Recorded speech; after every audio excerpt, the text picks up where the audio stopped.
മുഖ്യമന്ത്രിയുടെ ഞാൻ പറയുന്നില്ല, ആദരണീയനായ അദ്ദേഹത്തെ ഞാനൊന്നും പറയുന്നില്ല എന്ന് നിങ്ങളെ കൂടുതൽ ചിലർക്ക് പരാതി. ഞാനൊന്നും പറയില്ല, അതെൻ്റെ ഗുരുത്വമാണ്, എൻ്റെ ഗുരുത്വം. വിമർശിക്കും, പക്ഷേ ഞാൻ ചീത്ത പറയുന്നില്ല.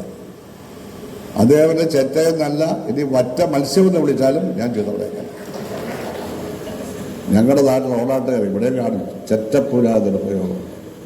ചെറ്റപ്പുര, ചെറ്റക്കുടിൽ. ആ പാവപ്പെട്ടവൻ്റെ വീടാണത്. ആ ചെറ്റക്കുടിലാണ് ചാത്തൻ, കുമാരനാശാന്റെ ചാത്തനില്ലേ, എന്താ നമ്മുടെ ഇതിലെ അല്ല ചാത്തൻ ഏത് കവിതയിലാണ്? ചാത്തൻ്റെ പുരയെപ്പറ്റി അദ്ദേഹം പറയുന്നുണ്ട്. ചെറ്റപ്പുര പാവപ്പെട്ടവൻ്റെ അടിസ്ഥാന വർഗത്തിൻ്റെ പെരയാണത്. ആ ചെറ്റപ്പുരയെ ആക്ഷേപിക്കുകയാണ് എന്നെ ചെറ്റ എന്ന് വിളിച്ച വഴി. ഞാനും സാധാരണക്കാരനാണ്. ഞാനൊരു 10-12 വയസ്സ് വരെ ഓലമേഞ്ഞ മൺകട്ട കൊണ്ട് ഭിത്തി ഉണ്ടാക്കിയ എൻ്റെ അമ്മ ചാണകം ചേർത്ത് മെഴുകുന്ന അവിടെ തന്നെ ആകെ 2 മുറിയൊന്നുമില്ല. ഞങ്ങൾ അവിടെയാണ് കഴിഞ്ഞത്.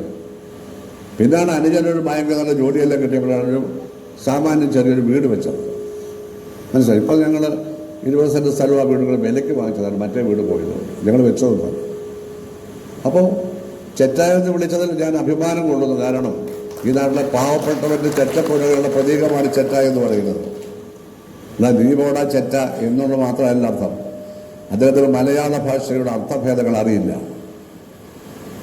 നിഘണ്ടു വായിച്ചിട്ടില്ല.